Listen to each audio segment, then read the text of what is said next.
Let me first introduce the guests. There they are. Don, Tom, welcome. Thank you. Good to be here. Thank you for making it. Thank you for the trouble, and thank you for indulging us with your time. So Thomas Campbell, he's a physicist, a lecturer, and author of My Big Toe, where he unifies general relativity, quantum mechanics, and metaphysics, and also the origins of consciousness. His work is based on the simulation argument, which argues that reality is both virtual and subjective, and he has a theory of absolute unbounded oneness, which he describes as a high entropy primordial consciousness energy form that evolves into a much lower entropy consciousness energy form called AUM, absolute unbounded manifold, which is the fundamental source consciousness, also known as God. Welcome, Tom. Thank you, Jack. Right. Good Donald? to be here. Thank you. Donald Hoffman is a professor of cognitive science. He's been here for 4 times already now. And an author of The Case Against Reality, How Evolution Hid the Truth from Our Eyes, where he explains his interface theory of perception, that evolution shaped our sensory apparatus, our interface to reality, to not perceive reality as it is, and as a consequence, space and time and its objects and events are projections from an underlying reality that is neither. Furthermore, Don proposes in his theory of conscious agents that reality is fundamentally dependent on consciousness, and that the dynamic between conscious agents give rise to reality as we perceive it. Welcome, Don. Thank you very much, Jack. Last time we had Don and Bernardo on, and I was curious what their hobbies were. Something that has nothing to do with philosophy, math, or consciousness, or any. So Don, Donald has I learned that he had an amateur photography hobby. I'm showing the link here. He has some really nice photos to share. So if you want to guys check that out. And Bernardo, I remember he shared his Q1 computer, his love for the Q1 computer. So I'm going to ask the same question to Tom. Is there anything? Are there any private, personal hobbies that you'd like to share with us? I've been thinking about that since you introduced the question. Not really, I don't mean not really that I want to introduce to you, but not really. I don't really have hobbies at this point. Some time ago, I also was interested in photography, but that's 20 years into the past now. And no particular hobby in the way you're thinking of it. My time is pretty much full with the things I have going with MBT and just life in general, as most of us have a full card. So don't have a lot of time for extra things. That's okay, Tom. It's I'm actually glad to hear you're so that you're so busy that you don't even have time for hobbies. That can be a good thing too, I think. Well, Jack, part of it's my age. I'm 78 years old, and you tend to narrow your focus and enjoy life more, I think, as you get older. A lot of the details and the little things you might do in time, or things that might please you, they tend to fall to the side a bit as you get older, and you're just happy to be there, to connect, to have family.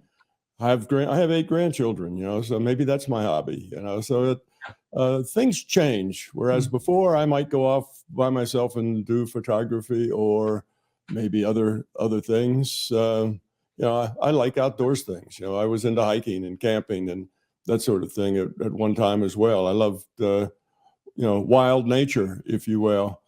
But now I just enjoy living, day by day, moment by moment, and find that fills up my time. It's great to hear you have some time for the more important things in life. You're actually saying. Yeah. I noticed that too. When I get older, I'm that my mind just wants to enjoy the things I never had time for when I was younger. I was always looking at things and always busy. And as you mature, your perspective starts to widen. Let's say a bit. At least that's my experience. So. Okay. Let me see. A lot of people, well, at least a lot of people who were interested in a talk between Donald and Tom, because some people said that Tom's MBT theory somewhat resembles Donald's theory, at least in certain aspects. And we're going to try to explore a couple of those. So usually when you invite a guest, you talk about their theory from the start to end, but we probably don't have time for that. So the people who are watching probably already know a lot about Tom and Donald. So we're just going to kind of jump in there, skip the introductories. Though I would like to ask both of you, because I'm not really sure if Don knows a lot about Tom's theory and whether Tom knows something about Don's theory. I don't know. Well, I'll offer a comment there. Yes, I know about Don. Have noticed his work, I don't know, 6, 7, 8 years ago. Matter of fact, I went to LA to give a talk in 2016, and I invited Don to come to the talk then, but he couldn't. He couldn't make it. So yes, I've been aware of his work and very, very pleased, to find other people who are also coming to very similar conclusions, because it all adds. It all comes together. There's many ways to look at a problem and many different kinds of metaphors that we can come up with, to help us get a good view of a problem. And I'm in favor of as many of those as possible, blossoming out into the world and helping people see bigger pictures. So if it's all in one basket, then there's a lot of people that will miss it. So I appreciate Don's work, and we both come to, if you just look at the basic line, kind of the bottom line, it's the same. We both come to the conclusion that consciousness is fundamental, and that this reality is not fundamental. That's we both agree with that, and I think that's the key big idea that is going to happen between now and the next, I don't know, decade. Hopefully it won't take much longer than that, but that's a big idea. And with that idea, you can come to a lot of understanding about the way things work and why they work that way, that you just can't get to if you don't start with that basic understanding that consciousness is fundamental, and the what we call the physical world is not fundamental. Now, I say that it's a virtual reality, that it's computed, that it's information based, but that's only one way to describe it. It can be described in other ways besides that. So appreciate Don's work, and he's a part of the solution. Glad to have him, as a traveling companion, going down this path toward understanding reality in a more fundamental sense. And Don, are you somewhat familiar with Tom's work? Well, I agree with what Tom has just said, and at the high level, we agree, right? Consciousness is fundamental, and space-time and physical objects are somehow projections from a more fundamental reality of consciousness. Now, we may want to discuss the little differences that we have, but that, compared to everybody else, that's a pretty major thing that we have in common. Mm-hmm. So we may want to focus on that, or look at some of the details of our theories, whichever people want to do. All right. So, let's explore some of these details. There's something on the top of my mind. It's the question that won't let me go, and it's something Donald and Bernardo discussed in our previous podcast, and I think it has some relevance here, because I'm not sure what Tom means when he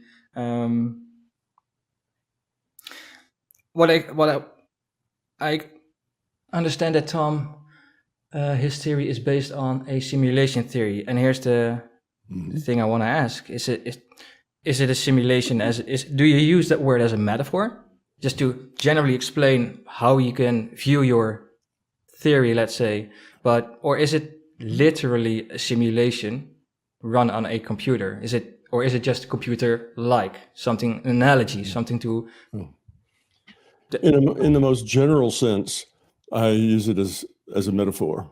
Okay, my whole model is basically, metaphor. Metaphors are the way we communicate. Most everything reduces down to metaphors, and we can use different metaphors. Don and I have different set of metaphors. We approached it from different directions. Where our details like that are very different and unique. But yes, I use it as a metaphor, but the metaphor is a really close one. It's really good. So yes, I believe that reality is computed and that it is computed in a computer, but that computer is consciousness. The larger consciousness system, which is what I call the fundamental consciousness, is an information system. Consciousness is an information system. I mean, what is consciousness? Consciousness is awareness with free will. It's awareness with a choice. So what are we aware of? What we're aware of is information. What you're aware of can be described as information. So what we're conscious of right now is information collected by our five senses. At least that's what we think we're aware of right now. And so that's information. Now, if you realize that consciousness system itself is an information system, then it's not that far a leap to say that consciousness can, what can we say, configure a part of itself as a computer. It's an information system. It can learn to do that. It's also aware. Consciousness is an aware system. It's a system that is evolving. So in that sense, yes, it gets more literal in that I see, but again, these are metaphors. Metaphors help people understand. It's the language we have to use. We have the larger consciousness system is evolving towards states of lower entropy. Now that makes sense in the sense that if you think that it's an information system, and if you have a system and all the bits in the system are random, you have no information. Okay, if you organize some of those bits with some meaningful way, then you've created information. So an information system, any information system, not just consciousness, but any information system evolves by lowering its entropy, by taking random bits and configuring them into things that are more meaningful, more useful to the system. So that's how the system evolves. It's consciousness, and it wants to lower its entropy. Now, it would take us some time, but I can give a very solid logical argument that consciousness eventually became a social system, not just one monolithic consciousness, but a consciousness that had to break itself into pieces so it could interact with those pieces, because that created more novelness, more area that you could expand into, more room for evolution.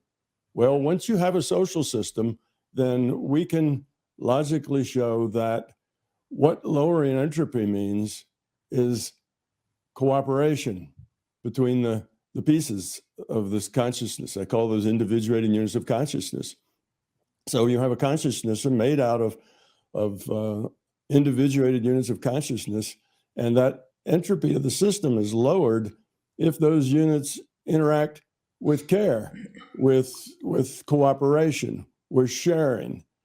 In other words, I call that the love path, if they interact with each other with regard to each other. The opposite path is the fear path, and that's if those pieces of consciousness interact each other with fear, which means it's more self-centered, there's no trust.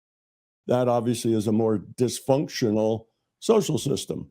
So now we have a general idea that consciousness is an information system. It can configure parts of itself as a computer, and it's evolving toward lower entropy, which means more caring, more sharing, connection between the pieces. Now, the reason that we have a virtual reality is that if you just have pieces of consciousness sharing, like in a big chat room, it's kind of limited. The consequences of what's shared and so on are rather slight. So you need another context in order to create a better environment for that entropy reduction, more meaningful connections with people. So it does that by creating this virtual reality. And it doesn't do it by programming it. It does it by taking a rule set. All virtual realities are basically built on rule sets. And it has initial conditions. And it lets those initial conditions change according to the rule set. Punch the run button, let it evolve. But Initial there's conditions change, right? That's the big yeah. digital bang, if you will. And you end up with this virtual reality.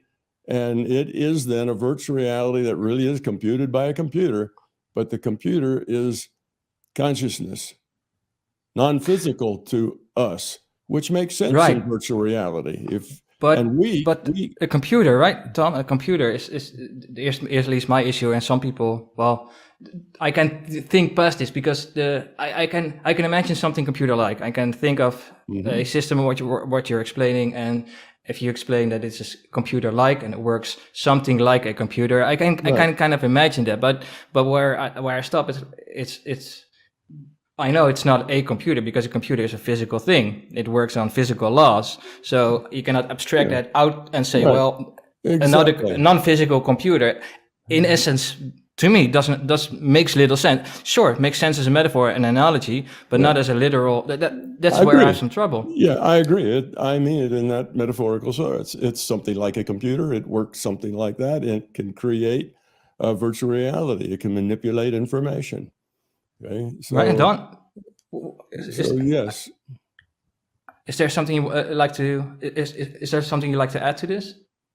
Well, maybe just a question. So, are you trying, Tom, to then use your ideas to make like specific predictions in space-time that like in physics, or is it more going to stay at the metaphor thing, or are you going to try to like predict specific properties of particles and so forth with your approach? It does both. It makes very specific predictions and says it explains how the double slit works. It explains what's going on when that wave function collapses, quote unquote. It says how that works and why it works that way. Why is it that a person, the observer is significant? Why that observer needs to be there. It explains the mystery of why speed of light's a constant, and it explains a lot. Well, I'd say it explains all of the present paradoxes that are in physics. The things we know are true, but we just don't understand why they're true. So this does that very specifically. And right now I've got 5 quantum physics experiments that are being done in universities that will help, drive conclusions in this direction. In science, we don't talk about proof, we talk about evidence. And these experiments will develop evidence not only that this is a virtual reality, or let me just say an information-based reality, that it's a computed reality, but also that consciousness is the computer. Now, no, it won't produce proof. That's not the way science works. It produces evidence toward that. Now, I'm only hopefully a month or 2 away from the first experiment being done in a major university. I published those 5 experiments and some discussion of them, about 3 or 4 years ago in a quantum physics journal. And they got a lot of review. Matter of fact, that particular paper was the paper that had more views than all the rest of them put together. At least for about a year, it was like that. So yeah, this is serious science that does details. Now, it also turns out that you can not only come up with a better physics, in other words, a better model for explaining the objective universe, but you can also come up with a science of the subjective, so that you understand the subjective part of the universe. Why people feel the way they feel and do the things they do, the motivation. This gets back into the fear, love dynamic and so on. So it ends up then solving, paradoxes in that realm as well. So it does both. And the reason I come to it this way, you know, the biggest thing I think that separates Don and I is the direction from which we approached the problem. Mhm. See, Don approaches it from computer science and his own personal understanding of meditation and, you know, consciousness, that sort of thing.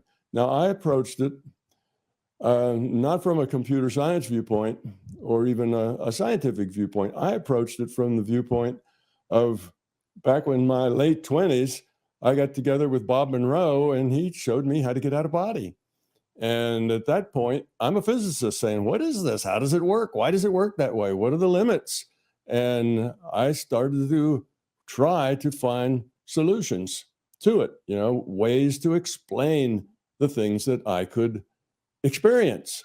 So I did all the paranormal things and I understand how they work and so on. So the way I approached it was to say, all right, I'm a physicist, so I know these things about the physical world.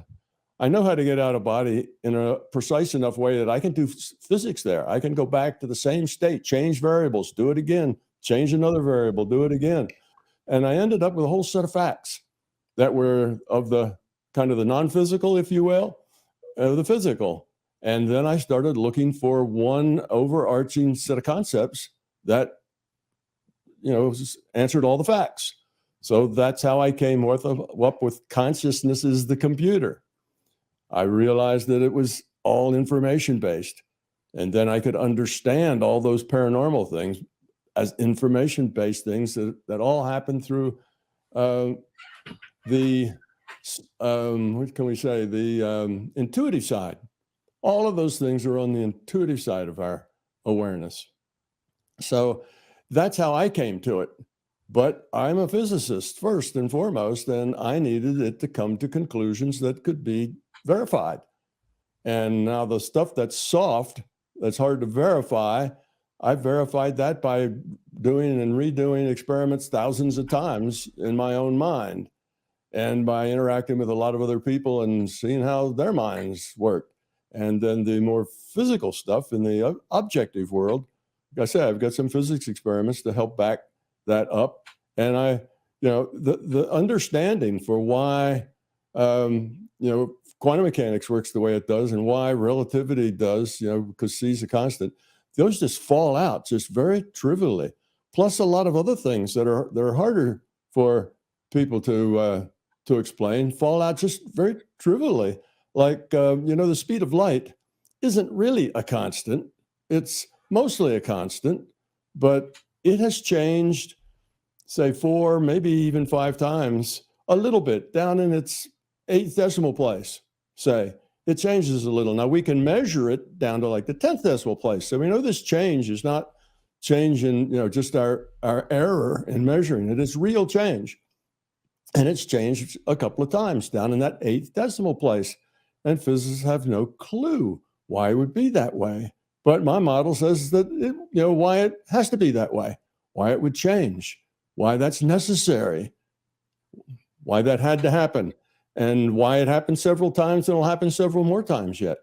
So it explains those kinds of paradoxes, which are very explicit, specific things in the physical world, in the objective world, and also in the subjective world, is why it's a theory of everything, not just taking relativity and quantum physics and making them come from one larger source, which it does, but everything, the subjective world as well. What is consciousness and how does it work and why does it work? That's the most asked question. I'm not going to ask what is consciousness because that's an endless rabbit hole that where we're not going to. But I do have. You were speaking about meditation, and I have a question of someone who said. Don says he meditates about 4 hours daily. Is that correct, Don? Do you meditate for 4 hours a day? Yeah, it varies from day to day, but on average, maybe 3 or 4. Yeah. That's amazing. I've tried it for a month, to try meditate. I'm gonna try when I'm 10 years older and have more quiet, let's say. So he asks, in your time meditating, have you ever experienced what Tom refers to as point consciousness, or did you have a fully out-of-body experience? No. Never. No. So I'm a fairly pedestrian. That may be why I have to meditate so much, is I'm fairly pedestrian in all this, and I just slog it out and hang in there and face my stuff and let it go. But yeah, in terms of fantastic experiences, I must say that I come up short. But on the other hand, I feel like it's doing the job of changing my personality and getting rid little bit at a time of the false self and so forth. But I say I have a lot more tuning up ahead. Oh, Do you have advice for someone like me? I think, well, it's supposed to be boring, I think, meditation, to just sit with yourself and your thoughts, but it's also very exhausting for me. And well, how do you meditate? Do you sit on your knees like this usual position, or do you just sit in a chair like you do now and close your eyes? I'm just curious. You talking yeah. to me or to Don? Don, sorry, Don. Oh, I'm sorry. Yeah, typically I just sit in a chair, but sometimes I'll lie down on the floor. You know, I have no rules at all about it. For me, the only rule is to return to inner silence, and whenever I find I'm not in inner silence, return to inner silence, and don't beat myself up. And it does have the effect of slowly calming the mind and slowly giving you a deeper perspective. And there are times when I am entirely without thoughts, and often I will, when I have a scientific problem to solve, I will purposely go there, because that's where the real intelligence is in that silence. And let it, of course, you have to do your homework and learn the math and do your scientific studies, but for true creativity, it really comes out of that silence, and the deeper intelligence that's hidden behind that silence. Well, then I'm going to ask Tom, do you have any advice for Don to reach that point consciousness? I've never reached it. Yeah. I've never... Well, I think Don does reach that point consciousness. He just doesn't put it in those terms. Point consciousness is just simply when you are only aware that you exist as consciousness. You know, you get to that point where nothing else is there. You are a point of consciousness floating in the void. Now, that's a space that is very relaxing. It gives you energy when you come back. But it can also just be a kind of the launch pad for a lot of other things. As Don said, the information that is available outside the physical world is much richer and deeper and broader. And that's where I think most people get their aha moments from, and not just in science, but I think, you know, writers and artists and most everyone gets their you know, the things that make them successful in their art. They get that through this non-physical channel. That's the key to most scientific discoveries as well, not just in the arts, but the scientific. When you relax, when you let go, when you stop trying to push it with your intellect and just relax and let it come to you. But like Don says, you have to do your homework. If you haven't done the math, and if you're not right up on the threshold of it, then even if it comes to you, you won't understand it. So you have to do your homework, otherwise it comes to you and you miss it. But if you do your homework, then there it is. And that's the intuitive side of people. Jack, anything that you do, if you do it from the intuitive side, you'll do it better. You'll do it more accurately, quicker, just better. I believe what you're saying about intuition. It's just, I find it hard to recognize it. Let's say it's like, is this my intuition, or is this just me trying to be smart?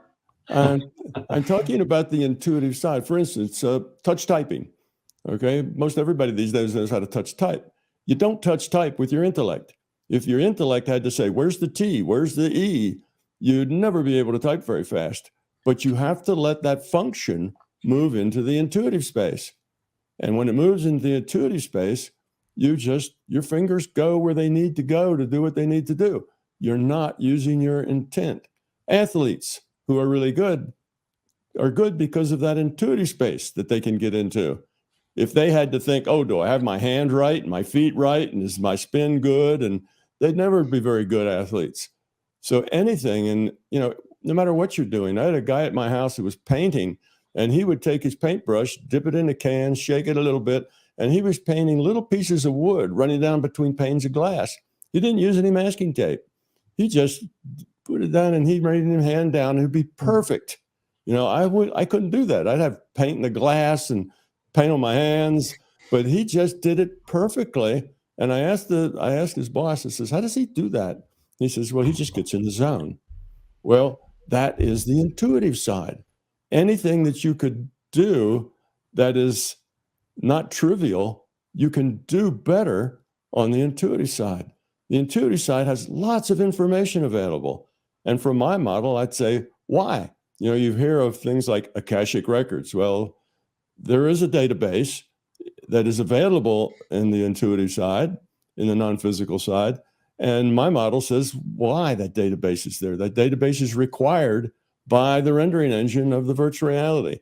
And that's the database that's there. It's very specific and has very specific things in it with characteristics. So that's in the intuitive side is where it's not just intuition, where did I leave my car keys, but it's those deeper things in life. And it's also the things that save your bacon sometimes when you're intuitive and you get this message, I should not go home the usual way. I need to take the long way home today for some reason. And if you pay attention to those things, you'll find that it's smart to pay attention because, if you'd taken the usual way, there was this big pile up and an accident. It would have taken you hours to get home. So, it's just anything that you can do that's complex, you can do better if you can work at it from the intuitive space. And like I say, all the paranormal things happen over on the intuitive side, but all of us are connected to our intuitive sides. But with practice and with development, your intuitive side can become just as accurate and just as reliable as your intellectual side. Matter of fact, I would say more accurate and more reliable than your intellectual side. Your intellectual side has one serious problem, and that it almost never has enough information to be entirely logical. We're always guessing because we only have pieces of the information.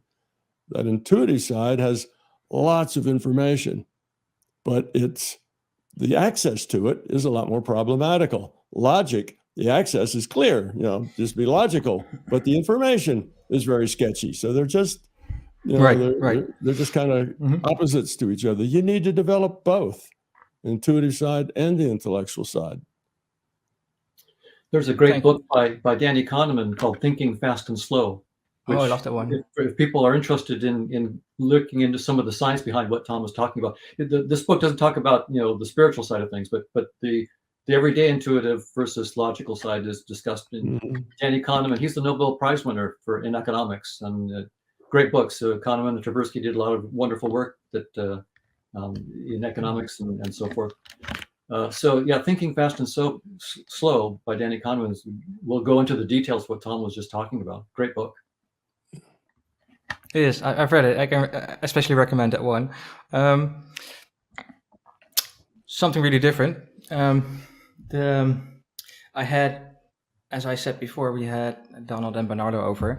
But Bernardo Kastrup, and I'm curious, Tom, are you aware? Do you know Bernardo Kastrup or are aware of his theory about analytic idealism? Yes, Ever heard of it? In fact, I've had a chat with him. Okay. Yeah, we have a video on YouTube. Cool. Well, now we have Don here, and it's a shame Bernardo's not here, but I had a question, and I saw that Merlin had a question, and Electrocutie, and some other people, basically a similar question, differently phrased, and I think it all comes down to what the difference is, if all, between Bernardo Kastrup's idea of dissociation of consciousness. So you have field of consciousness, and you, Tom, and you, Don, and Jack, are dissociations from that larger field of consciousness. So the separation between me and Don is illusory, according to Bernardo Kastrup. And Don's theory of conscious agents, he has something similar in different language, mathematical language, and he explains that. Well, Don, if I remember correctly, he agreed with Bernardo that consciousness is fundamental and is one. His only problem was that he could not mathematically model that, so that made him a mathematical pluralist, but a philosophical monist, I think. And so, Tom, I'm less acquainted with your theory than Don or Bernardo's, so I have a lot to learn here. But I understand you have an analogy of partitioned consciousness. Well, so now what I would like to know is how similar are these? Are we just talking about the same thing here, really, or is there something specific in your partitioned consciousness that you need to point out? Well, it's very similar in how it functions and what it does and what the results are. It's different again in the way it works. In my mind, we have this larger consciousness system. The system was just monolithic to begin with, but that's very limited. There's only so much you can do with that. So it breaks off pieces of itself. Now think of how does it break it off? Okay, sorry that I interrupt, but think of these pieces as virtual what do they call it? Virtual computers. If we're going to use the metaphor that the system is, the big computer, then think of the subsets as little virtual machines inside that bigger machine. Are you familiar with the concept of a virtual machine? You can have a larger computer and it can emulate smaller computers inside the larger computer. That's basically a virtual machine. So you have the one consciousness system, but there are subsets, which I call individuated units of consciousness, that are just a part of that system. You might say, in another way of thinking of it, is partition off part of the processor, part of the memory, part of the Tom, bigger computer, and make this. Do you have any clue as to, or at least ideas, speculations on how this process of partitioning goes? Like Bernardo has an example of dissociation. It's a very specific example. I think Don has fusion, if I remember correctly, or combination and fusion, right? Yeah, I'll say a little bit more detail later about it. Yeah, please do. Please correct me. And then Tom, you have partitioning. But what's the process behind the partitioning itself? At least that's what I'm interested in. I mean, you can say that. Yeah, I don't really have any process that I put in behind the partitioning. I just have a larger system which can subdivide itself into smaller pieces. Those smaller pieces all have the inherent same quality as the larger system does. They're just smaller, so they don't have the they can evolve to become something very much like the larger piece, but they won't have the capacity because they're a smaller subset. So it's just it's not a different thing. It's not, you can say that it's a fusion or it's this or that. They use the different words, but again, this is metaphorical. The whole model is metaphorical. So getting down into the piece parts of just exactly how does it make those partitions, I don't go there because that's really not relevant. It's just details. You have a information system. It can make subsets of itself. You can call those virtual machines or individuated units of consciousness. But yes, it comes to the same bottom line. We're all one, right? There's one larger consciousness system. We're all pieces of that system. And we're chips off that old block. So we have a lot of the same attributes of that system. We can create as that system creates. We can create virtual realities ourselves in our own mind. Sometimes we call those daydreams. We have most of the same capabilities, but in a smaller degree. So I don't say just how does that partition taken? How is any partition taken? And I don't say exactly, is this a binary computer or is this something else? All of those details don't matter. Those are kind of irrelevant details. We're not building it. We're just trying to understand, how it all works and how it works together. So The fact Fair that enough. it's piece parts, subsets. That's as detailed as I get into that process. I think anything more detailed than that is a bit of chasing your tail. You know, you're specifying details that aren't really that important. Yeah, well, you are not mathematically modeling it, so I guess I understand the spirit. It's a and Don, you just wanted to you said you wanted to explain the technicality of what I just probably just said wrong, but just right enough so you recognize it. No, okay. Right. So yeah, you correctly said that we have these conscious agents, and they interact, and they're mathematically defined. So it's, you know, they're Markovian in their dynamics, and when they interact, the systems of multiple conscious agents satisfy the definition of being a conscious agent. So the interacting system is itself a conscious agent, and so when you look at that, you realize that, okay, that ultimately entails there's one agent. But when you look at, can we use our mathematical model of conscious agents to describe that one agent? Well, then you run into Cantor's hierarchy of infinities. So suppose I start off with a countable infinity of conscious agents, then their power set is the set of all possible combinations of agents, which with all possible new agents that you would get as combinations. So that's a higher infinity. That's it's a higher cardinality of infinity. And then when you depending on how the continuum hypothesis comes out, it's either ALF1 or ALF2 or something like that. But anyway, but you then start going up Cantor's hierarchy. Now I have ALF1. Well, let's take their power set. Now all the agents there are ALF2. And so there's no end to Cantor's hierarchy.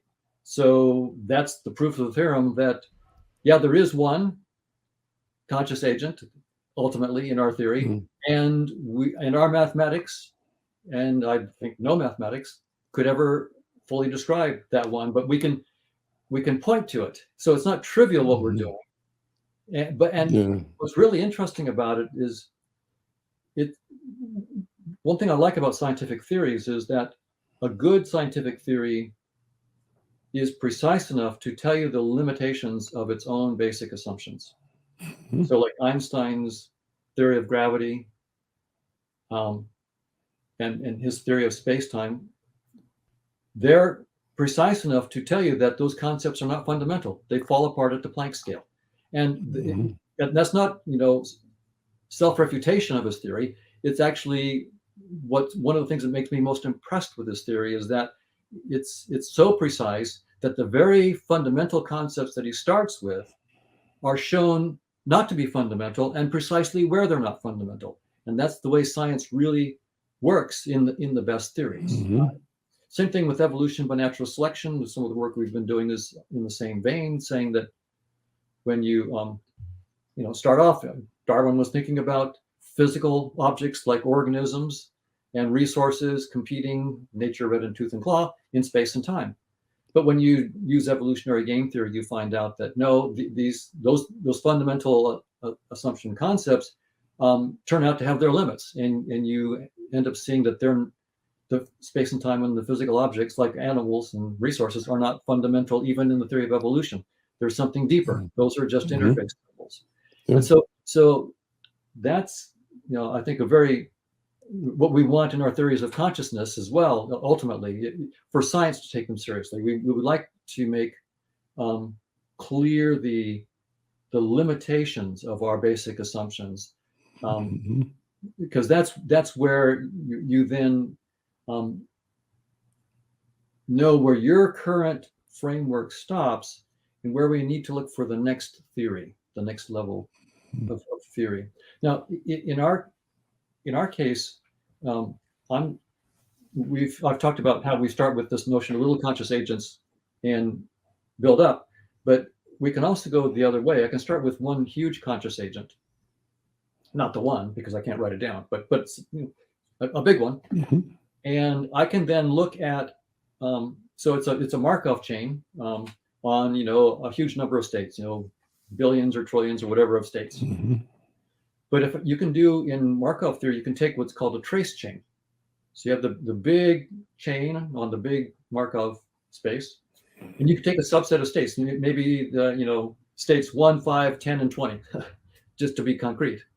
And you can induce a Markov chain on those 4 or 5 states by the way the bigger chain happens to go through those states and what transitions happen between those states. So you can induce subagents. So any subset of states will be an agent.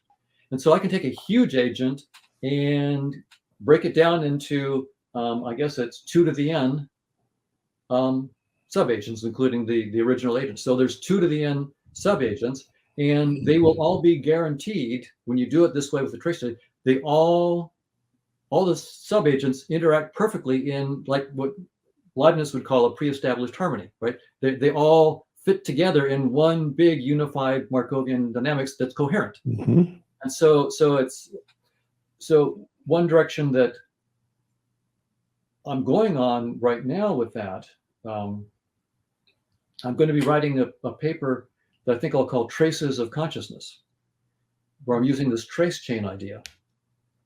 And when you do a trace chain, you can do it over, spatial and temporal windows. The spatial window is the number of states, right? So there could be quadrillions of states, and maybe I take 1,000 or 1 billion or whatever it might be. So that'd be my spatial window for the trace. And then you can take a temporal window. How many steps of the chain are you looking at? And so for example, if I only look at a few steps, a small temporal window, and over some set of small set of states, I'm going to get Markov kernels in the trace chain where each row, so a Markovian kernel is a matrix, right? All the entries are greater than or equal to 0. Okay. And the entries in each row of the matrix have to sum to 1. Okay, that's what a Markovian kernel is. So all the entries are non-negative and each row sums to 1. So suppose I do a small number of steps in my trace chain, and I only have enough information in my trace chain to only have a 0 and a 1 in each row of the induced kernel. So now it's going to be something like so there'll be essentially 0 entropy in each row because it's 0 or 1. So there's no entropy in each row. And I have this idea that, well, I can go into it later, but we can then start to ask, how will these things appear to evolve, right? As we do bigger windows, what we actually see on that say set of 20 states will change. So first I'll see something that looks just like permutations because it's 0s and 1s or something like that, and that's it. But then later on I'll see more complicated Markovian dynamics on it. So in other words, the Markovian, what I see is not the truth. It's an artifact of the statistics of the trace process that I'm doing. Mhm. And what I want to, so we published a paper just last week called, I think I have the link. Right. So that's where you're talking about when the fusions. It's called Fusions of Consciousness. It just came out in the journal Entropy, and it's free. So anybody who wants to read it can get it. It's free access. I'll put the link in the live chat. Okay. So I think the big advance there was physicists have concluded that space and time are not fundamental. So David Gross, the Nobel Prize winner for his work on the strong force, in a 2005 paper, basically said space-time is doomed, and it falls apart at the Planck scale. And in 2013, 2014, physicists jumped outside of space-time and found some new structures. So they found something called the amplituhedron, which is entirely outside of space-time. And the deepest structure they found was something called decorated permutations. And these are just permutations. but with a little technical twist we can talk about if people are interested. It's in our paper if people want to look into the technical. But so they have these things called decorated permutations on the amplitude. These are just static structures beyond space-time. And the nice thing about these structures is they allow you to compute all the scattering amplitudes for all scattering events that they see in colliders. And so you can, without using quantum field theory, without using space-time, you can compute all these scattering amplitudes with these new structures entirely outside of space-time. And when you do it, hundreds of pages of algebra of quantum field calculations turn into 2 or 3 terms that you can compute by hand. And you see new symmetries in the data, in the scattering data, in these structures beyond space-time that you can't see if you are in space-time. So you see new symmetries and the math becomes simpler. So physicists are jumping all in, high energy particle physicists are jumping all in and looking at this. And so, but they don't have any dynamics, right? These are static structures beyond space-time, and physics usually likes to have some kind of dynamical theory. And so my team, we said, well, we have a Markovian dynamics of conscious agents that we're saying is beyond space-time. If Markov chains can map down to decorated permutations, which is the deepest thing the physicists have found, we could then take our theory of conscious agents, project it onto decorated permutations, and then the physicists will take us all the way into scattering amplitudes in space-time. So we said, hey, the physicists have already done all the hard work. So let's just go read where the mathematicians have said how to take a Markov chain and give you decorated permutations. Well, we did our search and mathematicians hadn't done it. So we did it. So in our paper, we actually now, it's apparently a contribution to mathematics, but we say, here's a canonical way to take any Markov chain and assign a decorated permutation. So this now gives us a way to take our theory of conscious agents, which is this Markovian dynamics of conscious agents beyond space-time, project it down to decorated permutations, and then jump on the back of the physicists who have gone from there all the way into space-time and the scattering amplitudes. So that's what we did in the paper we just published last week. And so the key thing that I learned, though, is what aspect of the Markovian dynamics corresponds to particles, because these are scattering amplitudes. These are particle interactions. And so our mathematics of the decorated permutation mapping from Markov chains gives a completely clean and clear answer. There's something called the communicating classes of the Markov chains. So particles, so this is what we propose in our paper. Elementary particles in space-time, bosons, leptons, and quarks, are projections of communicating classes of conscious agent dynamics. So that means that we now have, so that's where we stop in this paper. But we, of course, make the obvious statement. Okay, so what are the properties of the conscious agent dynamics that project to mass, spin, momentum, energy? That's what you want to do next, is to actually show where all those dynamical properties come from. So we're doing that now. That's what this Traces of Consciousness paper is doing. So what we'll be doing is, the idea is that you can simulate an observer observing reality, which is the big consciousness, right? So the only thing to observe is the big consciousness. So the only way you can observe it is to do a trace chain on some smaller observer.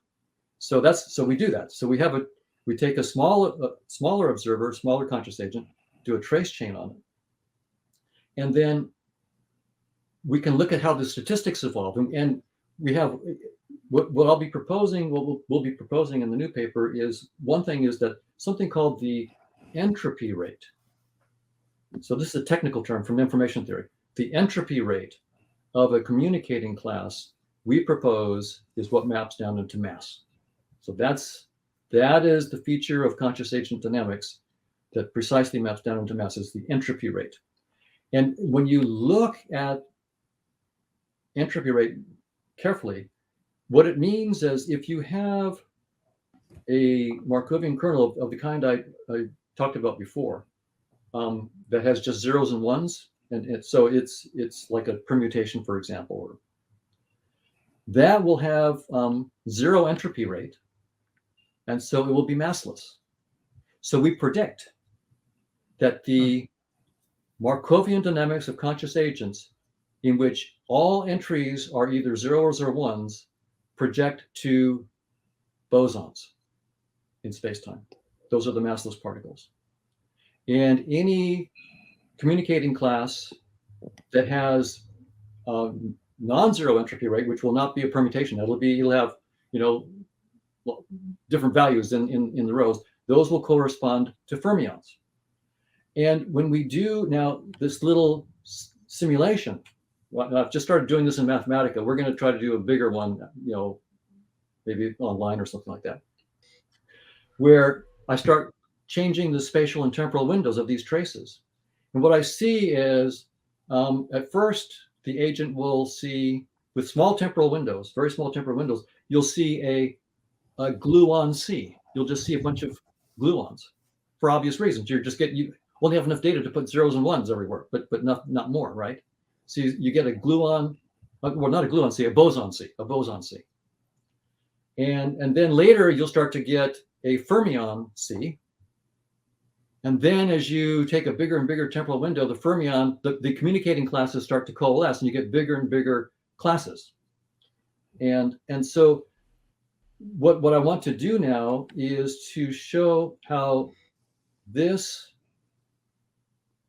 maps onto the last few decades work on the proton. So what physicists have done in scattering experiments, like shooting high energy electrons into protons and see them scatter off the quarks and gluons, mostly the quarks in there. But what they find is when you go to a very, very small temporal window, you get a gluon C. The gluons are the massless force carriers. And then as you increase the temporal window, you start to get this quark C. And then when you increase it even further, you get the standard 3 quarks, 2 up and 1 down quark model.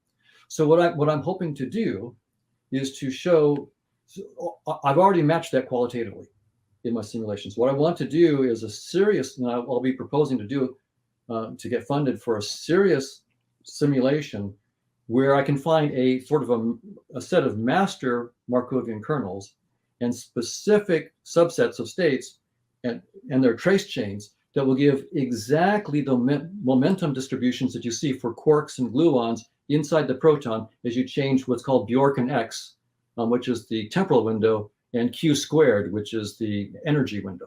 So as you change those, so I'd like to actually predict with, to 10 decimal places, whatever they have in terms of the momentum distributions of that. The goal would be it doesn't mean that consciousness is fundamental, but it does mean you can't dismiss the possibility out of hand. If you can actually use a theory of consciousness to model decades of momentum distributions, particle studies inside the proton, you can get it to 8 or 10 decimal places. It doesn't mean you're right, but surely it means that the consciousness has a place at the table and we should take it seriously. Yeah.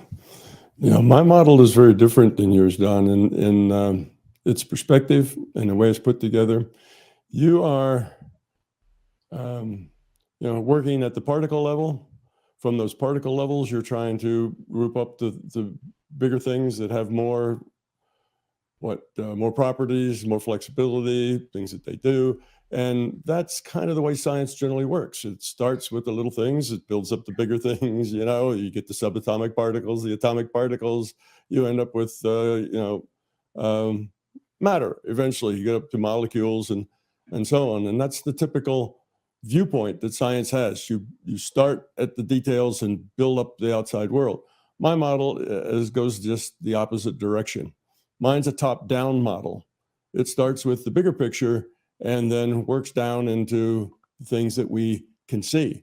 Now, my model is much, much simpler than your model in that spec. You've got all this detail and all these things, to worry about. My model as a virtual reality model, that the reality is information based. It works just like any other virtual reality model. There are no particles. Particles don't really exist. Things only exist as you look at them, as you need them. Things only exist as you measure them. And all the little things don't matter so much because all those little things are never really observed. So they're not really even computed. They're just there as explanations according to the rule set. Yes, there is a rule set, and that rule set is largely deterministic, but that's just the rule set. From the rule set, our physical reality that we call our physical universe is a virtual reality, but it's computed from the top down, and it's computed in terms of statistics and probability, not in terms of little particles making bigger particles that make bigger particles that do things. So we're just coming at things from opposite ends, but I think it's delightful we end up with most of the same conclusions from it. So see, in my model, particles don't exist. They don't need to exist. In my model, you and I are sitting here, the three of us, we're talking to each other, but nothing is computing the fact that we have livers or hearts or circulatory system or brains or any of the rest of that's unnecessary. It just computes what you see, just like any other virtual reality. It's a top-down thing. You use the rule set, the deterministic, to create the probability distributions that allows the rendering engine to do good probability calculations from the top down. So my model doesn't have any of that detail. And I deal with infinity, or the infinite series of infinities, this way, is that my model says that the larger consciousness system isn't infinite, it's finite. It's finite because anything real has to be finite. Infinity is just a concept. It's, it isn't a place. It isn't a thing that actually happens. So a real system has to be a finite system. So it has only so many bits in it. It has limitations. It's not perfect. It's not always, it doesn't always know what's going on or what it's doing. It is a natural system. It's not a supernatural system, just a natural system. And it has evolved just from this concept of lowering entropy. If I start with a very small piece of consciousness, which you can call prinormal consciousness, all it can do is differentiate between this way and that way, okay? Now that's a simple thing. It's aware that it can be in state A or state B, or state 1 and state 0, and that's it. That's as much as it's aware of. Now in my world, consciousness is easy to define. It's not a real big problem. Consciousness is awareness with a choice. It's just that simple. It's awareness with a choice. So if you have an awareness with a choice, and the smallest thing possible is I exist, I'm aware, I have an internal environment, an external environment, and I can be in one of two states. I take that and let it evolve according to the way logic would require it to evolve, not with the idea of logic says, well, this could happen. I mean, this must happen. That kind of logic, it has to work this way. And then I end up with this larger consciousness system, which is a finite system. And it has created this virtual reality so that its individuated units have a more efficient way to evolve themselves. And from that, I get all the top level things, not the bottom level things. I don't end up with particles and molecules and things that like that. That's not in my model. And it's, when I said before that I thought those kind of details were insignificant, I don't mean insignificant in the big picture. I just mean insignificant to my model. Those little details aren't important in the model. So the model starts at a higher level, but it makes predictions and comes to conclusions right down to the, why is the speed of light a constant? And why is the observer important? And what does it mean when the wave function collapses? Well, there is no wave function. That's the idea. The wave function is a fiction.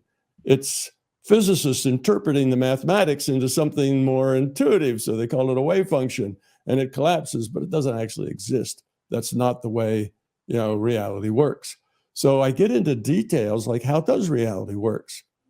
And how do you know what's going to happen next? Because in the bottoms up scientific model, you know what's going to happen next because you know the states of all the things that have happened up to that point. And what happens next is just, you just continue those states up, those state vectors of everything that's there. Well, here's the next thing. with a top-down probability model, you get what happens next by taking a random draw from a probability distribution of the possibilities. Every possibility has probability, and you take random draws according to that probability distribution, and that's what happens next. So you dig up a hole someplace, what's in it? A gold doubloon, a dinosaur bone, just dirt, maybe some rocks. Well, you take the random draw and you get that. So, a scientist has a bigger telescope than anybody's ever had before. He looks into space that's never been seen before. What does he see? Take a random draw from a probability distribution of the possibilities. That's what he sees. Now, when he's not looking at that and the telescope's turned off, none of that's being computed. So it's a very efficient, simple system that once you understand, reality from my model, it's real easy to see how everything falls into place. We don't have lots of mathematics to work this out. It's not that kind of a model. It's a top-down, conceptual, logical model.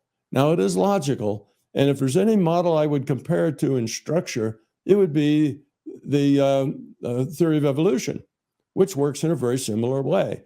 Theory of evolution says, give me the smallest particle, of a live cell, and I will evolve all the rest of it. All the plants, all the animals, everything else I can evolve, starting with that cell. And then it comes up with this theory of how all these things work, how they interrelate with each other, why porpoises have bones like finger bones in their flippers, and it can explain all those details. My model's like that. It starts out with basic idea. Give me consciousness, a cell. Let that evolve the way logic forces it to evolve. And you end up with why the speed of light's a constant, how relativity has to work, and a whole lot of other things. So we just come from different approaches, but we end up with what I would call as truth, because there's 1,000 ways, probably 10,000 ways to approach truth. And all those ways are valid, but there's only one truth. And all the ways that are valid and will end up taking you basically to the same space. So my model is a simple, yes, computational. Reality is computed. It's a computed reality. And that solves a whole bunch of problems in physics and in biology, and even other parts of science. Psychology solves a lot of paradoxes. It's computed. And who was a famous physicist that said, at first I thought the world or the reality was based on fields, and then I realized that wasn't true, and I thought the world was based on particles, and then I realized that wasn't true, and the world was based on information. That's the name escapes me right now, but that's the guy that coined the term "it" from bit. John Wheeler. John Wheeler, yeah, John Archibald Wheeler. And I follow that line of thinking. And basically, our reality is information-based, and it doesn't need particles. Particles are what you create when you go into the rule set to try to see the how this experiment works or that experiment works. You end up with particles. You end up with internal organs in here, but none of that's computed unless somebody cuts you open. Then you have to show an internal organ. When you sew you back up, that's no longer computed. And that makes this, yes, a virtual reality in the sense, Jack, that it's just a computed reality like any other virtual reality. But that really works to a real fine level of detail as far as saying what happens and why does it happen that way. Instead of bubbling it up from the bottom and say these particles make those particles and make these, and these have this distribution and that, it's just a different approach. So our models are vastly different, but they come to the same overall conclusion, just like the idealists have for 1,000 years. This is one of the reasons why I invited both of you and Bernardo, by the way, because it seems like you guys are talking about basically the same thing in your own language, in your own way of top-down, bottom-up, mathematical, philosophical, ontological. It seems like a lot of people are talking about basically the same thing, but it's Tom who makes his theory his way, and it's Donald who makes his theory his way in his language, how he sees it. And there's no ultimate overarching truth that I think you can express, because, well, I think Donald would agree with me that there could be no such thing as a theory of everything. Sure, in a general sense, I guess, but not specifically. Just you can't. But I have to. I have someone on stage someone on Discord who wants to ask you guys a question. Can I And just say one brief thing? yeah, sure. I like what Tom just said, and I very much like the virtual reality metaphor. Absolutely, I'm on the same page with that. And I actually don't see my model as either top down or bottom up. The reason I'm going after the particles is not because I have to. It's because that's where there's the data. That I felt that is where I could get the attention of real scientists. But in fact, I've been working on this theory of conscious agents for several decades. I published a book in 1989 called Observer Mechanics. Actually, John Wheeler cited it in his It from Bit paper. And in that book, it's all about the top level stuff, right? So I'm talking about high level perceptions being modeled by this theory of consciousness, and our current theory of, so I absolutely don't intend to do a bottom-up reductionist kind of thing here. I'm only going after the particles because, frankly, that's the easiest thing to do, where we have all the data and most likely to get results that'll either show I'm wrong, or that will show that maybe physics needs to take this idea seriously. But when we do, I was very careful to say that particles are projections of communicating classes, but most communicating classes don't project to particles. They project to much more interesting big things. So I'm only taking a tiny little subset of the whole thing and focusing on that in my simulation. So I'm going after the innards of the proton, not because that's the most interesting thing in the universe, although for your physicist it might be, but for me, that's just because that's where they have tons and tons of really precise data. And in some sense, because it's so elementary, it's simpler. Trying to show that I can model the entire brain, good luck, unless you want to have a lot of hand waves. I'm trying to get precise matching of data, so I don't want to hand wave yet. I'm a cognitive neuroscientist. At some point, I'm going to be interested in showing this stuff tying to the brain, and networks of interaction in the brain and so forth. But I figured we should start with the simpler thing. So I'm hoping that this framework does both bottom up and top down and everything in the middle, but does it with mathematical precision. But doing the precise thing at the high level, as you know, is very, very difficult because it's just much more complicated than particles. Okay. Let's see. We got Merlin on Discord. Let me see how. There we go. Merlin. Yeah. Hi, guys. Hi. Thanks for being here, man. Hey.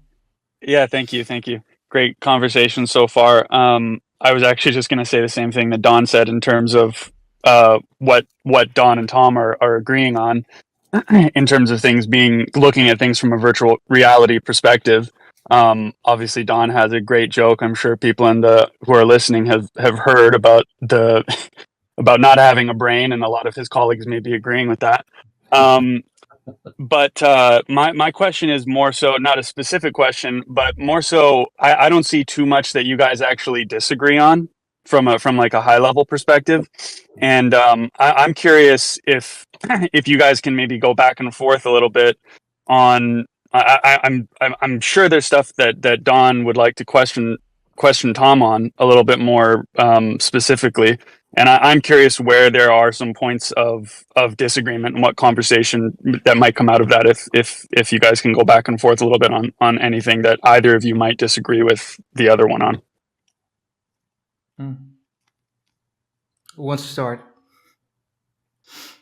I don't know if I disagree with Tom. I think that what he's doing is wonderful. I agree at high level, and I mean his approach is different from mine. I'm trying to go with all this mathematical stuff, and he's doing more conceptual, and we need both. We need to, and so I can learn from Tom's conceptual advances, and maybe he can learn from some of the math that we do.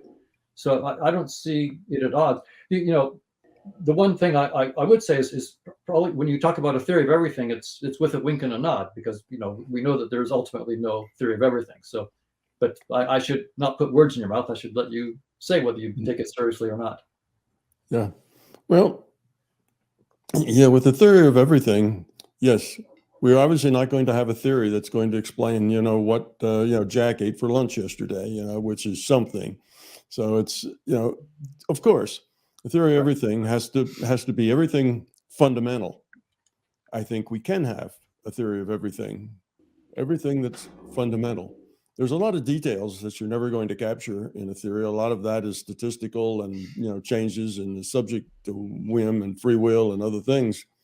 But you can and should be able to understand the fundamentals of your reality.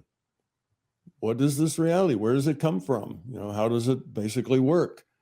Not in the minute details and not in the stuff that's statistically flopping around all the time, but the basic ideas, concepts, and logic should be there. And it should be not only for the objective part, but for the subjective part. After all, the subjective part of our reality is probably the major part. The objective part's probably the minor part. The objective part's the stuff. The subjective part is our personal lives, the caring, the love, the relationship, justice, peace, all those things that are major all fall on the subjective side. So we need to understand how both of those, the subjective and the objective worlds, work. Not in my model, of course, it's not going to be in a detailed sense like Don's, but it's more in a logical sense. How do they work? Why are things like that? Why does the double slit work that way? Why is C a constant? Why does C change sometimes in the 8th decimal place? And those sorts of things. We should understand all of that. There shouldn't be anything that's fundamental that we shake our head and say, gee, I just don't know about that. We should be able to understand all things fundamental, because those fundamental things by necessity need to be logical. Our world is not a random place. It happens for reasons. It happens because of relationships and connections and the way things are related. Our reality is not largely random. So we should find the logic behind the reality that we find that seems to have purpose and point. We can have a theory of everything with that idea. It's not going to give every detail. I think the details from the big picture down, the details are not really too significant. That's not where the action is. The action is in the logic, like you say, ontology, epistemology, cosmology, the big ideas of how things work. That's where I think we can know and understand. And it's like any science. How do you know whether you understand it or not? Well, you're able to make predictions and you're able to explain everything that happens. If something happens and it happens routinely, it's not a one-off, then you should be able to explain how it got that way. Not necessarily in every precise detail, but functionally. What was the logic that led to that? And I think that's not only possible, but the MBT model pretty much does that. Well, this is where we may have a fun and profitable disagreement. Finally, disagreement. Yeah. but a friendly disagreement, and I'm possibly wrong. So I'll put these ideas out, and Tom might correct me. So, but Sure. my view right now is that Gödel's incompleteness theorem basically entails that there is no mathematically precise theory of everything. That we may, but even so I don't have a proof about just the pure conceptual kind of thing, but surely in the case of precise mathematical theories, I think Gödel's incompleteness theorem rules out a theory of everything there. But I think there's another way of looking at this issue without Gödel, every scientific theory starts with certain assumptions. And then it says, if you grant me these assumptions, which are miracles for the theory, then I will explain all this other stuff. Mm-hmm. And so any theory that we write down is a theory of everything except the assumptions. And so if you want to have a theory of those assumptions, you're going to need a new, deeper theory that explains those assumptions, but that new theory will have its own assumptions. And so even without Gödel, I would say that I'm very modest. My work is not a theory of everything. In fact, the opposite. I view my work as a baby step, a next baby step. Science has been stuck modeling and experimenting and studying our virtual reality headset, space, time, and physical object. So we thought that was the reality. It was just our headset, but we got really good tools of science by studying our headset. In the last 10 years, scientists and physicists have taken the step out. They found the amplitude-hedron and decorated permutations. So we're using that. We did our homework. We learned the tools on our headset. Now, in the last 10 years, we've taken our first step out of the headset, and we're finding stuff. So hooray, it was worth it. We did all that hard work. But my guess is my stuff, if it's probably wrong, but if it's not wrong, it's just a next baby step. And I will, if I live long enough, see it overthrown and brand new ideas that I can rejoice and learn about and read about and so forth that are going to. So I see it as a never ending. So this is job security for scientists, eternal job security for scientists, because there is no ultimately a theory of everything, even just at the conceptual level. Anyway, that's my view of it, and I'd love for you to disabuse me. I know, and it looks like we have some listeners that would love for me to disagree, but Don, I don't disagree with it at all. Okay. I agree with you. Okay. Mainly, it's just we mean different things by the words we say. Okay. You mean everything is really everything, and I mean everything is everything fundamental that we're concerned about. Everything we interact with fundamentally, and yes, Gödel's theorem. There's no end to You're not going to say all the mathematics is known. Sure, but in my model, that's not really important that you know all the mathematics. That's not a significant fundamental thing that needs to be known. And absolutely, my model has two assumptions. Consciousness exists and evolution exists, because I start with a piece of consciousness and I let it evolve. All right, so consciousness exists, brings in all kinds of things. Well, where did that large consciousness come from, right? But that does not, that is not really a meaningful problem to us, in the sense that, all right, inquiring minds might like to know, but we are part of that larger conscious system. When you are a part of the system, you cannot logically get outside of the system to see that system's birth. Mm-hmm. You can't do it. So it's not that's a failure for us to know everything. To me, that's not a failure. That's not something that's knowable. Logically, you can't get outside of the system that you are. Consciousness is not something we can say, oh, here's where the larger conscious system came from. We'll never know that. We can't know that. Now, we can guess and we can do some hand waving, but we'll never know for sure, because we are inside that system. We can't get outside to see it on the first hand. Right. So yes, there's going to be those kinds of things that will always be a mystery, but I don't include them in everything. I mean everything that is significant to us in our life, in our interactions, in our, and science, of course, is important to us. Why speed of light's a constant? That's important to us. But so is, how to get along with other people and that kind of stuff, all of those things. So when I say I have a theory of everything, I don't mean every possible thing that anybody could think of. And no, all the math isn't laid out, never will be. And yes, we'll never know where the larger conscious system came from, because that's an assumption. But I don't really see those as problems. Those are not things that are significant to our daily life, or even to our weekly or yearly life. They're questions and things we can talk about, but not really fundamental to us. So it's just a different word of fundamental. So yeah, I agree with that. Yeah, it's a theory of everything with a wink and a nod. Yeah, right. Exactly. Yeah, you guys agree so much. This is wonderful or terrible, depending on what view you take. All right. So we know from Don that you say that space-time and its objects is a headset of sorts you can wear. Mhm. Do I say that? Do I say that right? Yep. Yep. Okay, so our physical reality or any reality is just another headset you could possibly wear, and headset obviously is meant metaphorically here. That's not an actual physical headset you wear, of course, and you're not sitting somewhere in another room. But in non-physical reality of NPR, that's one of Tom's terms. He has a lot of acronyms. So NPR is one of those. The non-physical reality it's the reality. What I understand, you enter when you have an out-of-body experience or after you die, possibly. Is that correct, Tom? All of the above. All of the above. Fine. Non-physical reality is very simple.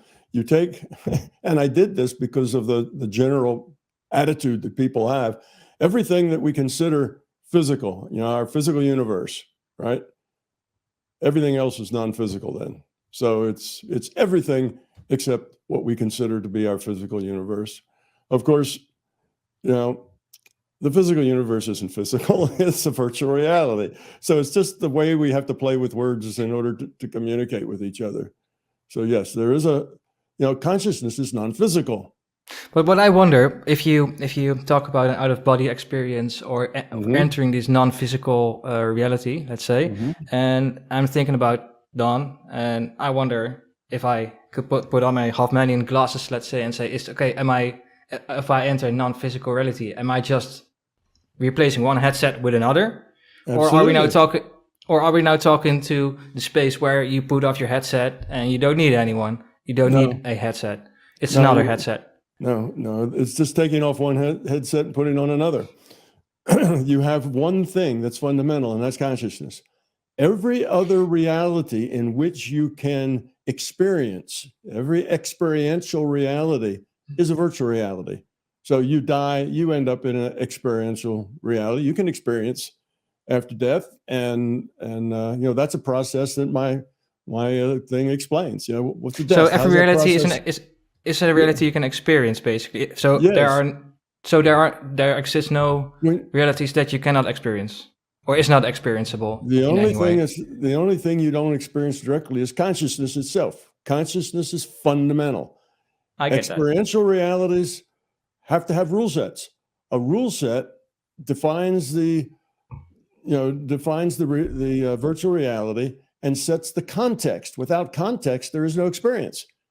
You can't experience something if there's no context in which the experience can take place. So, yes, if you have a dream at night, that's another virtual reality. You have a daydream, that's another virtual reality. You see, you go out of body, you have a different set of virtual realities. Now, it boils down, if I want to make all that a lot simpler, I will tell you that a virtual reality is just a single player game. This reality we call the universe is a multiplayer game. You go out of body and it's basically a single player game. You're still getting a data stream from the larger consciousness system that's defining the reality that you're in. And now whether you're in this big, physical, what we call the physical universe, it's a big multiplayer game, or whether you're in a single player game, having adventures in space, all you're doing is getting data streams from this larger conscious system. You interpret the data, and that's the reality. So we are consciousness. We're not human beings. We're consciousness. The human being's an avatar. As a consciousness, you're the player of the avatar. Okay, so now when you're the player of, say, a Sims character, what do? You make all the choices for the Sims character. You don't make choices, the Sims character just sits there and wobbles, doesn't do anything. So you make all the Sims characters' choices. That's what we do. We're a piece of consciousness, one of these subsets, virtual machines, whatever you want to call it, a piece of this larger system. And we log on to an avatar that's a human being, a Homo sapiens. And we do that because those human beings make all kinds of ethical and moral and important choices all the time. And by the quality of the choices we make depends on whether we evolve or de-evolve. If the choices are low entropy toward a low entropy outcome, then we're evolving. If it's higher entropy, we're de-evolving. So that gives you a definition for good and bad. What's good and bad? Good is something that in the long term decreases entropy for the system and the individual. Bad is something that increases entropy in the long term for the individual. So you see, this not only talks about physics and that world, but it also talks about, the philosophical world, good and bad. What is it? What are they? How do you define them in general?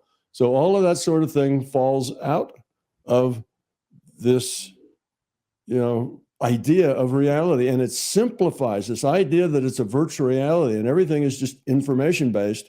That really simplifies, concepts.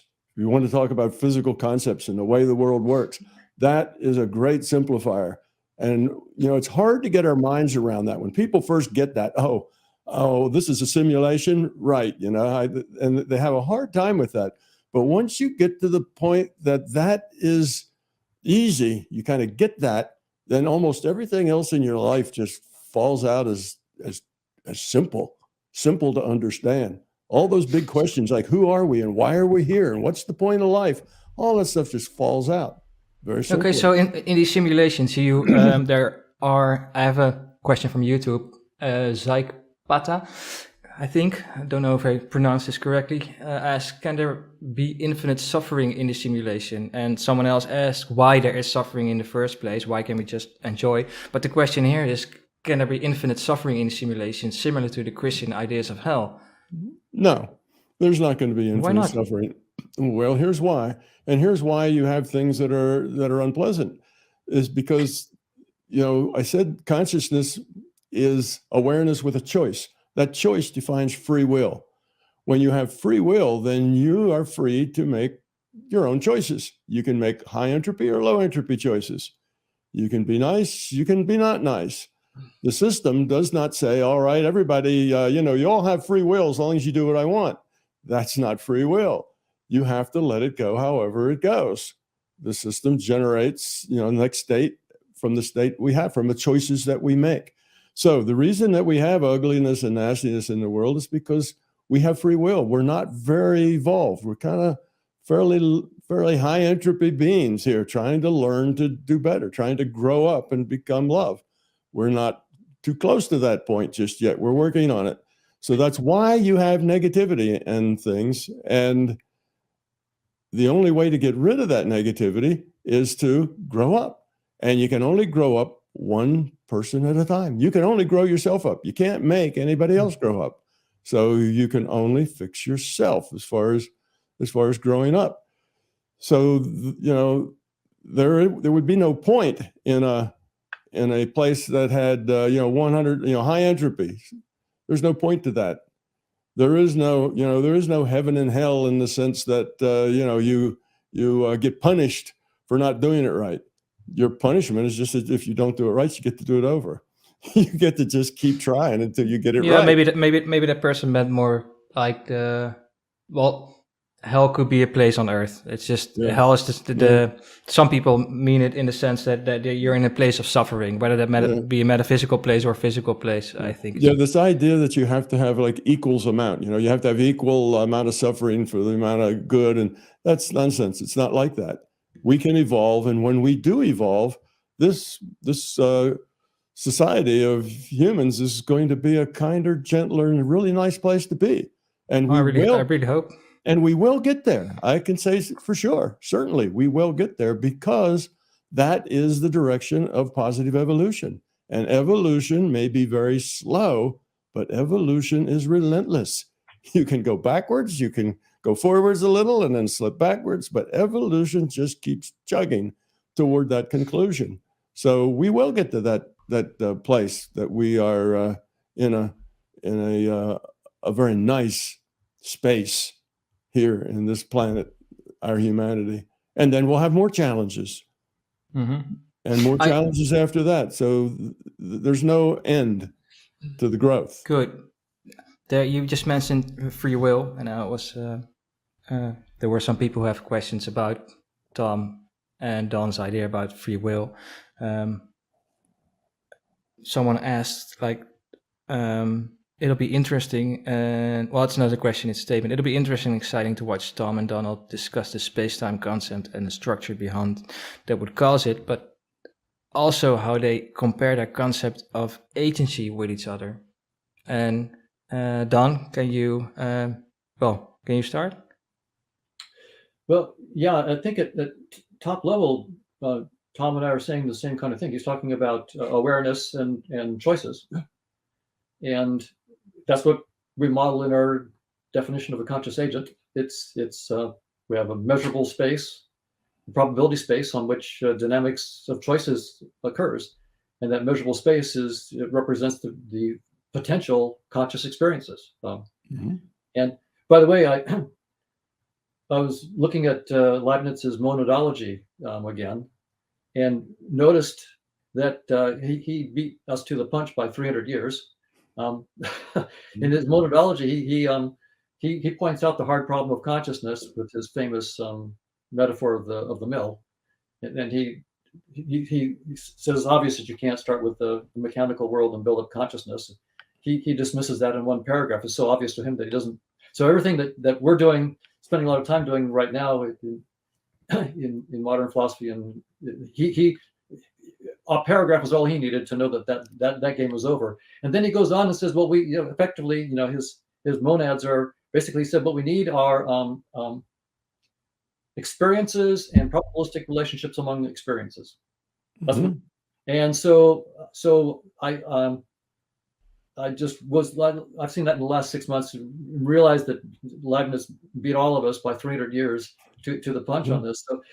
So for me, there are probabilities. And so the question is how to interpret those probabilities, right? If you're a physicalist, you typically interpret probabilities as what they call objective chance, right? But notice if you're a physicalist, and you talk about objective chance, that's where miracles come into your universe. That's where your explanation stops, because you say so there are new numbers coming into my universe, new states coming into my universe, and I can tell you nothing more about it than to give you the probability distribution, and the rest of it's a miracle. So that's objective chance. Whenever you see objective chance in a scientific theory, know that there lurk miracles. That's where the miracles are occurring in the theory. Now, to call it free will now is very interesting, because from a point of view that's not physicalist, then oh, sorry, Siri on my phone is trying to talk to me now. So I'm not going to be as taking consciousness as fundamental. I'm not going to be talking about objective chance now. So I'm gonna have to take my watch off here pretty soon if Siri doesn't keep quiet. Well, you should stop calling her name. So What's worse than being nagged by Siri? Now she's nagging me on my phone. I'm getting. Hey, now you've made her mad. Yeah. Excuse me, Siri has gone berserk here. It's okay. There we go. Okay, I've turned her off. So now there's a couple of things I did want to say here, and that is we're using the word physical, and I had the good fortune of taking a class in 1981 at MIT with Noam Chomsky and Jerry Fodor, and we were told by Jerry one session that on the next session, Noam Chomsky was going to come and tell us his theory of the mind-body problem. And so I was, oh boy, the man is going to. So I came there, pen and paper, ready to go. And what Chomsky said to us, and he still says to this day, the same thing. There is no mind-body problem because the notion of the word physical is undefined. It has no meaning whatsoever. And his argument was, under an old kind of physics, Descartes, for example, there was the mechanical philosophy, and things had to touch each other to move them and so forth. But then Newton comes along and you have action at a distance. And then quantum theory comes along and you have all sorts of other stuff. And Chomsky's point was, look, physicists are unscrupulous. they will take whatever new magic concept you need to get the work done. So physics itself is not a well-defined discipline. It's open-ended, and you have no idea what those guys are going to take into their. So the notion of physical is not well-defined, Chomsky said. Well, of course, I would never argue with Chomsky because I would always lose. But on this one, I think that I would just say this.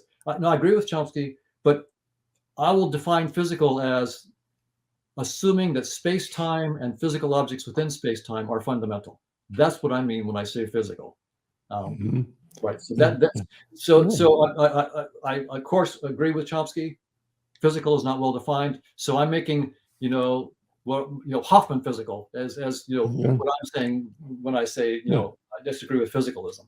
Well, I would define physical a little different than that, and I think we can define physical and non-physical together. Whichever reality frame you happen to be aware in, that appears physical to you. And whatever reality frames you're not aware in, they appear non-physical to you. The idea of physical and non-physical are just entirely relative to the observer. Wherever the observer is observing, that appears to be physical. If you're in a dream at night and you're in this dream and you're fighting monsters or doing whatever you do in your dreams, that at the time appears physical to you. And if you are not here because you're dreaming, this does not appear physical to you. So physical and non-physical really don't exist fundamentally. They're just points of view. I think that's a good idea. Yeah. And my idea about the free will is very simple. I start with that assumption that consciousness exists. Well, consciousness is awareness that makes a choice.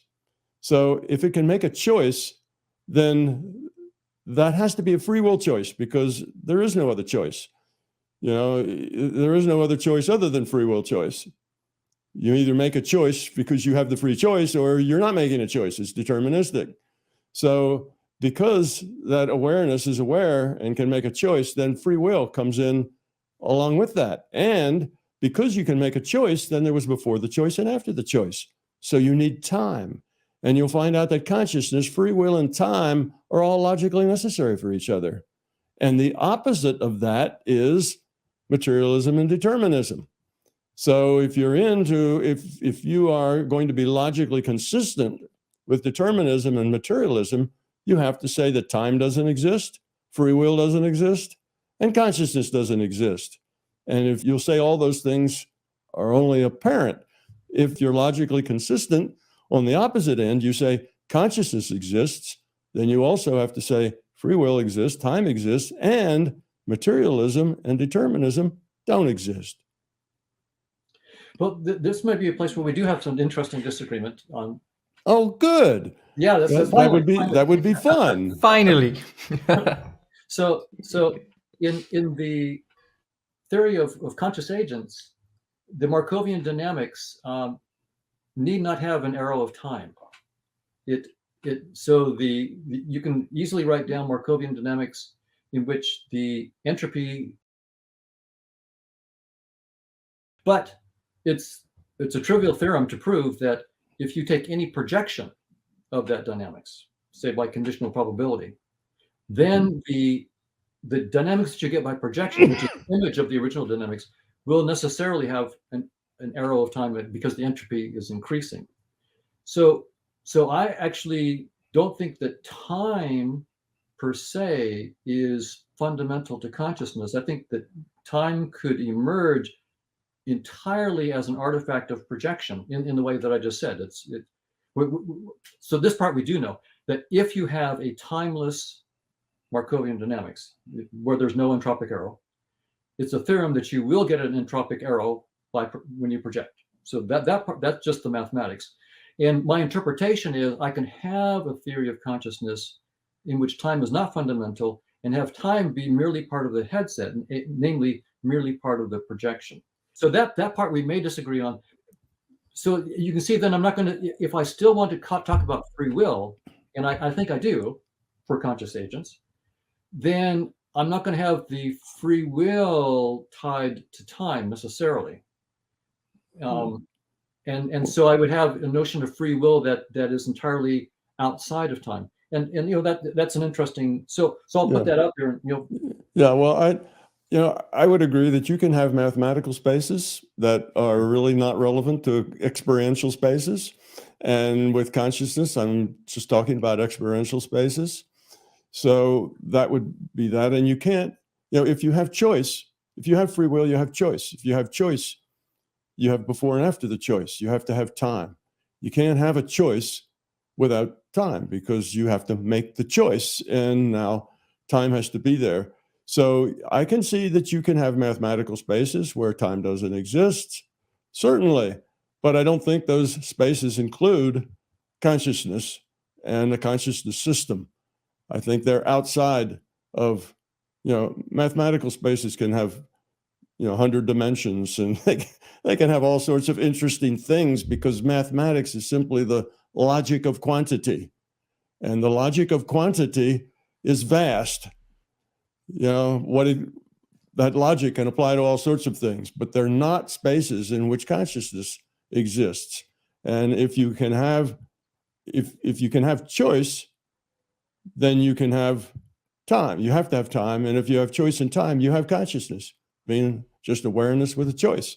So I see that those things, yes, you can separate them, but I don't think the separation is, I don't think consciousness is operating in those spaces that are mathematical and logical, but they're not spaces in which you can experience.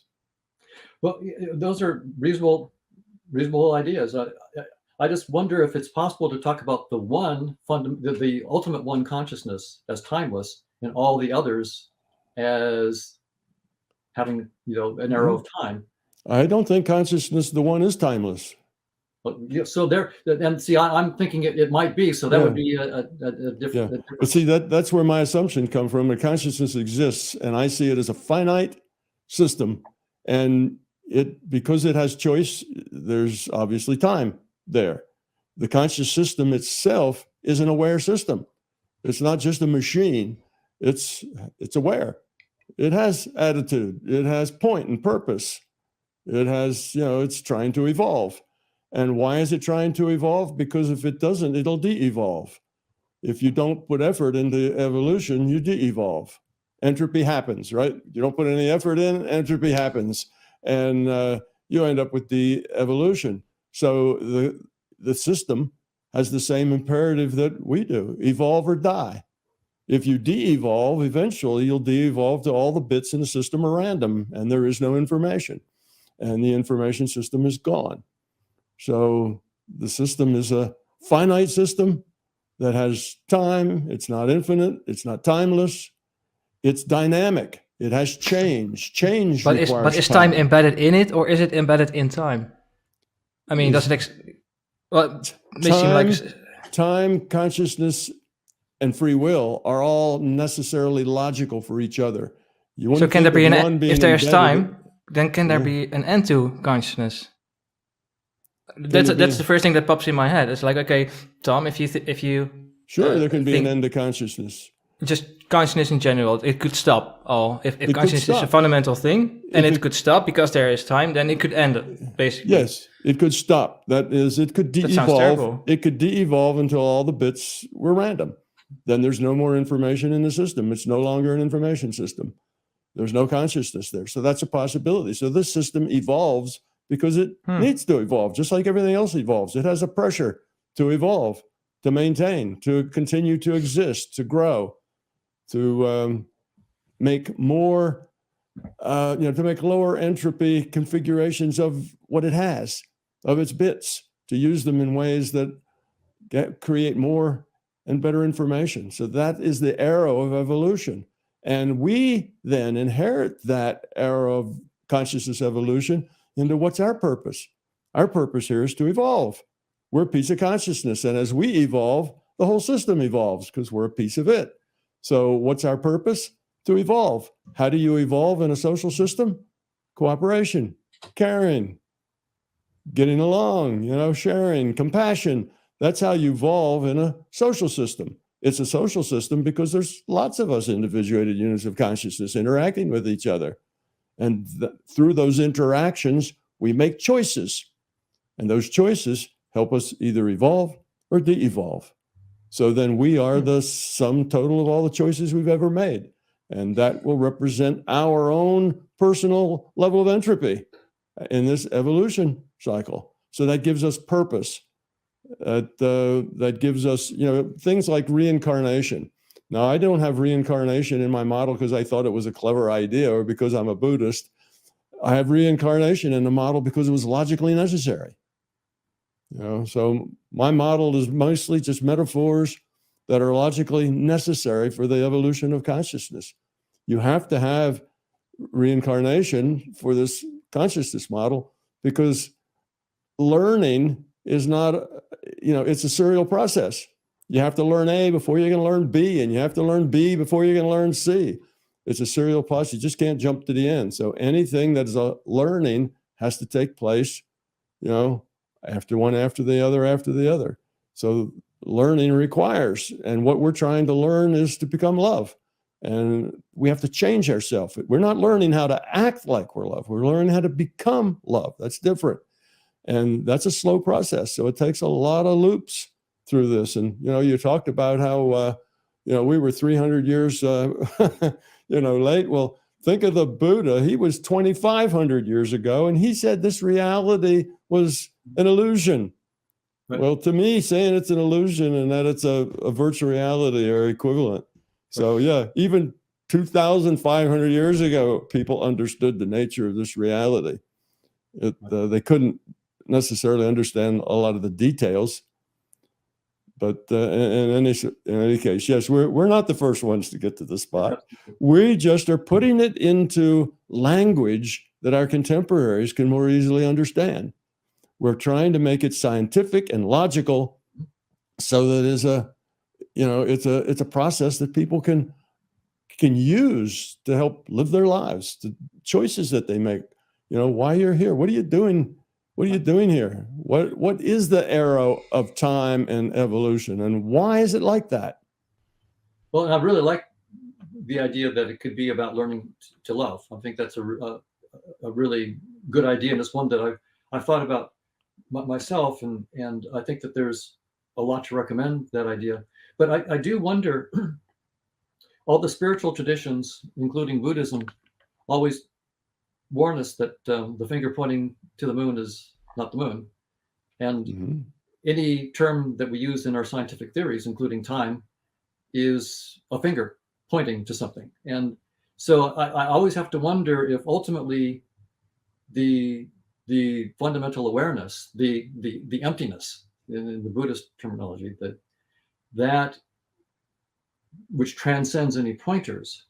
If my own attitude is that I feel like I should be very, very modest in any of my claims about, I would say this, my model is only a baby step, and I'm happy to admit that all of my concepts are probably deeply flawed and wrong, and that 200 years from now, the scientists will look at what I've done and laugh and say, if Hoffman took himself too seriously, here's why he was really stupid. So my own feeling is that the spiritual traditions are right to tell us that the finger pointing to the moon is not the moon, and so as scientists we should be just very, very humble in all of our pronouncements. I would say within my current model, this is it, but of course I'm looking forward to the next generation to prove me wrong, and they will. Yeah, I kind of agree. I agree with that, and I agree with it and maybe I say it a little differently. I'm probably the only lecturer who at the end of a 3 days of lecturing, I tell my audience just before they're ready to go home, I don't want any of you to believe a word I said. Right. I tell them that because belief is the enemy. Belief isn't helpful. Whether you believe what I say is true or believe what I say is untrue won't buy you anything. Neither one of those is valuable. The point is you have to experience it. If it's not your experience, it can't be your truth. So it's not that Tom Campbell's right or Tom Campbell's wrong. It's not the point. It doesn't have anything to do with Tom Campbell being right or wrong. It has to do with, is this something you can use? Can you get this information and this idea of the nature of reality and how it works and use it, grow from it, make your life better, find happiness, solve your mathematical problems, be a better scientist? Can you actually use it? If so, use it And if you look at it and you say, what's all that crap? I can't use that. Well, fine, toss the book in the fireplace. It's not, you're not ready for it, or it's not ready for you. It doesn't matter. It's only, if it's not your experience, it can't be your truth. You have to experience it. You have to grow from it. You have to understand it from the inside out, not because you read it in a book. Reading it in a book is almost irrelevant. It can open up some new ideas for you, but unless you explore those ideas yourself and own them, they're not going to do you any good. No, once again, we don't disagree. Yeah. Well, it's a shame. Well, We've hit the 2-hour mark, and usually I like to. People watching probably don't like this, but I like to ask my guests if we're good to go. If you want to go on another 10 minutes, half an hour, or just saying no, this is enough. Want to go to bed? We're gonna get some. want to eat something? Want to meditate? Anything? Should we continue? I'll just randomly pick one question. I think I have a list of quick questions here that are not 6 paragraphs. Just your thoughts on this. And I thought it was really, I love this question. What is the thought and where does it come from? Because I have no clue. Birsa Anna from Twitter asked this. What is a thought? Where does it come from? very simply, you just say thought is inherent to consciousness. What is it? Yeah. Where does it come from? That's Comes from consciousness. There's no consciousness, there's no thought. So you start with a consciousness system, and if that's your fundamental thing that's there, then there's thought, because you have awareness, and awareness requires thought. So I would say that thought is just, it's intrinsic to the concept of consciousness. John? It's not a standalone. Well, and I agree with Tom, but I think that the point of the question is well taken. There is something deep and profound about the question. What is the thought and where does it come from? And I agree with Tom. What we're doing is we're taking it as axiomatic in some sense in our theories as a property of consciousness, which means, to put it in simple terms, we're not explaining it. we can't explain it. We're assuming it, and that's what. So for us, it's a miracle, right? This is a miracle of a theory, and so I should acknowledge the questioner has asked a good question. They pointed out what is a miracle of a theory, and I would love to push my theory further to unpack that miracle a little bit, but I can't right now. Right now, in my current formulation, all experiences and all thoughts are fundamental, and they're just what comes up in the Markovian dynamics that I write down. But Yeah. I understand the itch that leads to that question, and I would love to scratch it myself, and I can't. Yeah, it is a good question. I can say that thought is powerful. Thought has consequences. Thought, now in my world, my theory says that you can modify the future probability distributions with your intent. That's how things like many of the paranormal things happen. You can use intention to modify future probability. And that's all wound up in how the rendering engine works and the database of future probabilities and all the rest of that is wound up there. But that's how the placebo effect works, is that mind can affect matter. And it does it through the process of affecting the probability distributions. So if we want the sun to come out on a Saturday because we're having a picnic and we have a lot of thought energy in that direction, we'll change the probabilities for that happening. And if there's somebody else who's just planted grass and they want it to rain so their grass will grow, well, they will be tugging in the opposite direction. And you have a multiplayer game. It pulls and tugs and goes wherever it goes. And all thoughts are not equal. You can modify future probability very powerfully, or you can do it very weakly. It has certain variables. There's 3 or 4 variables involved that make it something that's powerful or something that's not. And those variables, one of them is focus, another one is clarity, and the last one is having something personal in it. You have to really care. So those are variables. And if you do not know how to meditate and your mind is full of noise, your thoughts are jumping around, then you're not going to be very powerful with it.